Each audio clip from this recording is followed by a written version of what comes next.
Saya nih paling tahu siapa Sambo, siapa Krisnamukti, siapa si... Irjen Pol Krisnamurti mendadak populer karena Ilyas mengaku kaget karena ada sosok Tito Karnavian turun tangan. Edi Darmawan yang seperti baru menyadari telah keceplosan, Krisna menjabat sebagai Direskrimun Polda Metro Jaya dengan pangkat Komisaris Besar atau Kombes.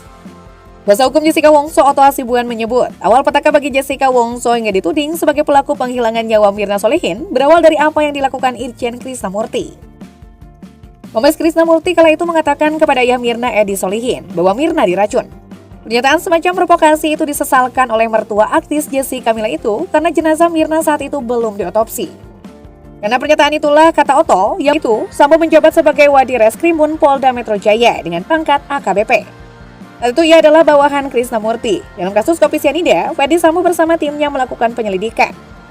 Dari hasil penelusuran Sambo CS, Jessica ditetapkan sebagai tersangka dan diyakini sudah memasukkan sianida ke minuman kopi yang dikonsumsi oleh Mirna. Belakangan sempat bergulir spekulasi di kalangan warganet jika pihak kepolisian, salah satunya Ferdy Sambo, disebut melarang otopsi jenazah Mirna Solihin. Namun hal itu dibantah oleh ayah Mirna Edi Darmawan dalam wawancara dengan Karni Ilyas. Edi menegaskan meski menjadi bagian dari tim penyelidik, namun keterlibatan Sambo mendekati nol. Apalagi sebelum sidang Jessica Wongso digelar, Ferdy Sambo telah pindah tugas menjadi Kasubdit 4 di Tipdum Bareskrim Polri. Menurut Edi saat itu, proses otopsi berjalan lancar tanpa ada larangan. Berbanding terbalik dari atasannya, semenjak kasus kopi sianida, karir Ferdy Sambo semakin meroket. Tak lama kedudukan Sambo pun dinaikkan menjadi Irjen dengan jabatan bergengsi Kadif Propam. Ia tercatat menjadi salah satu jenderal termuda peraih pangkat Inspektur Jenderal dan sempat digadang-gadang menjadi calon Kapolri di masa mendatang. Namun seperti karirnya yang naik secepat kilat, karirnya juga amblas seketika. Tak terlibat sebagai dalang kematian ajudannya, Brigadir Nofrian Syah Yosua Huta Barat. Dalam sidang AKBP Heri Heriawan, disebut-sebut dalam persidangan Jessica Kumala Wongso pada 2016 silam. Jessica menyebut Heri yang saat itu adalah Kasubdit Jatantras Polda Metro sempat menyatakan bahwa dia adalah tipe perempuan idaman Heri. Menurut Jessica saat itu, AKBP Heri mengajaknya berpacaran walau beda agama. Hal tersebut terjadi saat Jessica dihipnoterapi di Polda Metro Jaya dan belum berstatus tersangka. Kala itu Jessica menyebut waktunya sudah tengah malam. Dia tengah diperiksa dari satu ruangan ke ruangan yang lain. Bahkan, Jessica sempat tak sadarkan diri karena kelelahan. Rayuan polisi yang menggantikan posisi Ferdy Sambo itu menuai kritik publik dan dianggap sebagai pelecehan. Namun Kapolri Tito Karnavian malah membela anak buahnya. Jenderal Tito menilai rayuan Heri kepada Jessica merupakan trik penyelidikan menggunakan pendekatan pribadi agar tersangka mengakui perbuatannya. Tito mengatakan langkah itu dibolehkan dalam penyelidikan. Setelah kasus itu bergulir, karir Heri Heriawan malah makin moncer. Ia bahkan menjadi salah satu akpol Angkatan 96 termuda yang meraih pangkat bintang 1. Ia terbilang andal dalam bidang reserse, salah duanya berhasil menangkap John Kay dan Hercules. Sejak Mei 2020, Brigjen Heri Heriawan mengemban amanat sebagai Dirsidik Datasemen Khusus 88 Anti Teror Polri. Terhadap Jessica saat diperiksa, Inspektur Jenderal Polisi Krisnamurti membantahnya. Dia mengaku hanya melakukan pemeriksaan pada Jessica melalui metode interview. Tidak ada intimidasi, saya tidak melakukan apa yang disampaikan pengacara Jessica, ujar Krisna. Dalam pemeriksaan pada Jessica, Krisna menyebut dirinya menggunakan metode interview bukan menekan Jessica. Adapun kuasa hukum Jessica menyampaikan kalau kliennya ditekan penyidik. Menurutnya, itu hanya bagian dari strategi membela kliennya. Menurut kalian, pengakuan siapa yang dapat dipercayai? Pengakuan Jessica, Krisnamurti, atau Edi Darmawan?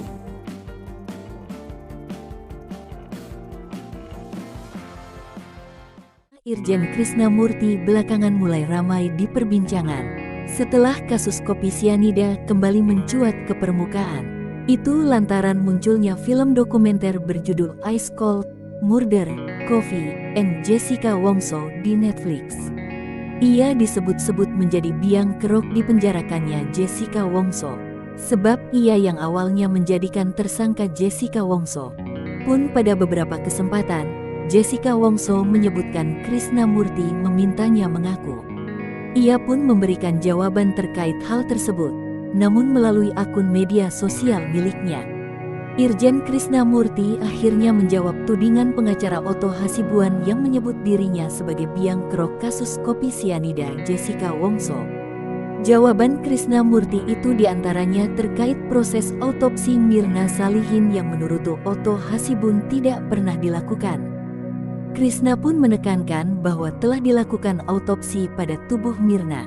Ia lantas menyinggung pengacara dari terpidana kasus ini, yakni pengacara dari Jessica Wongso, Otto Hasibuan. Dalam unggahan itu, Krishna membagikan video dari portal berita yang menayangkan kabar seusai tubuh Mirna diautopsi. Ia menegaskan bahwa autopsi dilakukan pada tanggal 9 Januari tahun 2016 silam. Kemudian menurut Krishna, apabila pihak lawan atau pihak terpidana dalam kasus ini yakni Jessica Wongso menghadirkan ahli forensik tandingan, maka hal itu sah dilakukan. Lebih lanjut, ia juga menegaskan bahwa upaya apapun yang dilakukan pengacara dalam sistem peradilan pidana itu adalah hak yang sah. Meski begitu, Krishna mengingatkan pengacara tidak bisa secara bebas mendelegitimasi kinerja para penegak hukum mulai dari penyidik, JPU, dan hakim dengan mengatakan tidak ada autopsi. Ia juga menyebut bahwa pengacara yang hebat adalah orang yang pintar. Krishna kemudian mengatakan apabila dalam arena sistem peradilan pidana, pengacara belum mampu sepenuhnya menang, maka dilarang menggunakan arena lain yang bertujuan menjaga kredibilitasnya sebagai pengacara. Ia pun menekankan bahwa penyidik, JPU, hakim dan pengacara yang berperkara tidak etis mengomentari hasil putusan peradilan. Oleh sebab itu dirinya memilih untuk bungkam. Namun karena pernyataan pengacara Jessica di berbagai media dianggap Krishna banyak mengandung kebohongan dan menghasut pikiran publik, maka dirinya buka suara. Krishna juga menegaskan agar pengacara tersebut menggunakan arena sistem peradilan pidana dan arena publik lainnya dengan pantas. Yang dibilang the trial of the century itu betul.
Ini banyak sekali yang saya lihat di internet, terutama ya, yang mengulas mengenai latar belakang keluarga Wongso, keluarga tante. Ada yang posting bilang bahwa keluarga tante adalah konglomerat di Australia, punya banyak duit dan lain sebagainya yang kemudian bisa membantu Jessica dalam kasus ini. Betul? Itu nggak benar. Nggak benar semua. Anak tante cuma kerja aja, semuanya kerja, makan gaji. Hanya itu. Kalau tante paling dekat dengan Pak Winardi, kenapa Pak Winardi nggak pernah muncul? Bapaknya itu, Pak Winardi, nggak mau muncul. Kita orang bukan punya pabrik, kita orang agen. Agen plastik. Plastik. Jadi bukan pabrik. Yang produksi bukan kita orang. Kita hanya agennya aja. Gitu. Jadi pabriknya ada bahan apa kita nggak tahu. Bapak itu kan ada sakit. Setahun setengah yang lalu dia baru operasi kepalanya. Jadi dia nggak gitu boleh stres. Kalau dia stres nanti takut juga.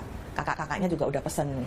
Kalau bisa papanya nggak usah tampil. Jadi nggak, kalau kita diwawancara gini kan dikorek-korek gitu. Jadi kalau dia nanti dia ngomong juga nggak bisa. Gitu loh. Jadi dia itu nggak mau tampil karena begitu. Jadi biarkan dia cuman berdoa aja buat Jessica. Terus kita orang juga nggak kasih. Jadi dia nggak boleh stres sama sekali gitu loh. Pernah nggak terbesit? Tante yakin sampai saat ini Jessica tidak bersalah dalam kasus ini? Yakin. 1 menit pun, 1 detik pun pernah berpikir Jessica bersalah? Tidak. Saya yakin karena dia tidak pernah bohong sama tante. Apapun tante tahu. Sehari-harian dia sampai Gimana tante tahu semua? Karena tante ngurusin Jessica itu paling rapih. Apalagi dia anak bontot. Dia belum berkeluarga. Jadi tante itu udah nggak ada kerjaan lagi, hanya ngurusin Jessica aja sama berdua. Jadi apapun harus tahu. Sampai di sini aja kemana-mana jadi supirnya loh, diantar. Harus tahu kemana. Tante kalau di Jakarta juga harus tahu kamu pergi sama siapa, kemana. Gitu loh. Satu detik pun tante nggak pernah meragukan Tidak meragukan. Jessica nggak ngomong pun tante bisa nebak. Dari mana anak tante yang bontot ini Jessica, namanya Kumala Wongso, dia bisa berbuat kayak gitu? Dari mana? Kita bukan dari background yang aneh-aneh. Kita orang jelas, keluarga background yang jelas. Dari mana? Jessica itu anak remaja di Australia, itu remaja sukses. Jadi dia ngapain udah happy, udah seneng, udah sukses kok mau berbuat gitu. Keluarga juga semuanya sayang dia, perhatiin. Dia tuh nggak ada beban apa-apa. Pernyataan inilah yang membuat kita terus curiga dengan Edi Darmawan. Pertama, mengatakan bahwa ia memiliki botol tempat menyimpan racun sianida. Saya ada botolnya, Botol yang dipakai untuk racun kelihatan mirip. yang menampung racun. Bapak ada Merasa keceplosan, Edi kemudian mengklarifikasi pernyataannya, sambil menunjukkan botol sinida yang telah ia dapatkan entah dari mana. Saya ini hanya ilustrasi aja ya. Botol kayak gini nih di Australia banyak nih. Ini isinya pas 15 gram. Kalau dimasukin ini petaka. Apa yang dikatakan Edi tentu saja sangat mencurigakan. Mengingat, sejak perkara kopi sianida berjalan, tidak pernah ditemukan asal-muasal sianida yang diduga telah meracuni Mirna. Pernyataan Edi kemudian mendatangkan kesimpulan bahwa jangan-jangan Edi Darmawan memang menjadi bagian dari rekayasa ataupun konspirasi kasus kematian Mirna, anaknya sendiri. Kedua, mengaku memiliki video Jessica yang memasukkan sesuatu ke dalam es kopi Vietnam Mirna. Hal ini diungkapkannya pada waktu dialog dengan Karni Ilyas.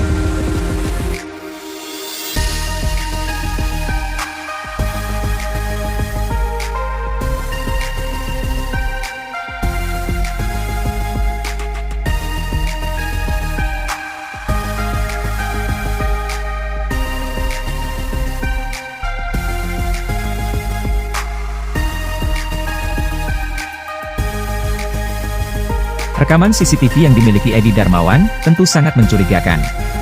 Dari mana ia mendapatkan rekaman CCTV tersebut? Bukankah semua barang bukti sudah seharusnya ditunjukkan di pengadilan pada waktu persidangan? Mengapa polisi, selaku penyidik, membiarkan hal seperti ini terjadi? Bukankah yang dilakukan Edi sebagai bentuk menghilangkan barang bukti? Riwayat penyakit Mirna tidak pernah dibuka di persidangan? Sadarkah Anda bahwa kita terlalu fokus pada sianida yang ditemukan pada lambung Mirna, juga pada persoalan otopsi, tetapi kita tidak pernah berpikir bahwa hal janggal yang tidak kalah fatalnya dengan otopsi adalah soal riwayat penyakit Mirna. Kalau dicermati, dari setiap proses persidangan kasus kopi sianida pada 2016 yang lalu, dapat kita pahami bahwa tidak pernah sekalipun persidangan membuka riwayat penyakit dari Mirna Salihin. Padahal, riwayat penyakit Mirna sangatlah penting untuk diketahui, guna mengungkap misteri kematiannya yang dinilai tidak wajar. Riwayat penyakit Mirna yang tidak pernah diungkap di persidangan kemudian membuat publik mengendus kejanggalan dalam kasus kopi sianida. Kesimpulan yang dapat diambil ialah, sudah mayat Mirna tidak diotopsi, riwayat penyakitnya pun tidak diketahui. Bagaimana jika Mirna mati karena memiliki riwayat penyakit? Salihin, ayah Mirna, ancam tuntut Netflix. Australian resident Jessica Wongso has been charged with the murder of Mirna Salihin. Edi Darmawan Salihin mengaku telah ditipu oleh pihak Netflix. Ini ia kemukakan pasca kembali viralnya kasus pembunuhan kopi sianida dalam film dokumenter Ice Cold, Murdered, Coffee and Jessica Wongso. Jadi Netflix itu orang Singapura yang punya. Namanya Jessica Wong, yang syuting kita. Direktor maupun sutradaranya namanya Rob Sixsmith. Saya nggak dapat apa-apa dari dia. Cuma dia minta tolong untuk jawab. Ya saya jawab, jelasnya. Jadi gini, Netflix itu saya ketipu sama dia. Netflix itu orang Singapura yang punya, namanya Jessica Wong. Yang syuting kita, direkturnya maupun sutradaranya, itu namanya Rob Smith. Saya nggak dapat apa-apa dari dia, cuma dia minta tolong untuk menjawab. Ya saya jawab. Karena kecewa dengan film tersebut, ia pun menduga Netflix sengaja membuat gaduh hanya untuk mendapatkan keuntungan. Dirinya mengimbau agar warga tidak terkekeh dengan isu yang dibuat oleh Netflix. Makanya saya mohonlah izin kepada Bapak Ibu, adik-adik saya, jangan sampai terkecoh oleh Netflix. Netflix itu dia cari duit. Ya kalau Netflix kan bukan apa-apa, kita udah mesti bayar iuran itu. Jangan kita dikecoh, dia mau cari duit di Indonesia. Dia adu dulu kita nih, biar rame. Wah, dia viral deh tuh, dapat duit banyak. Saya ingatkan, jangan nonton Netflix. Diketahui, film Ice Cold, Murder, Coffee and Jessica Wongso ini sudah tayang di Netflix sejak 28 September lalu.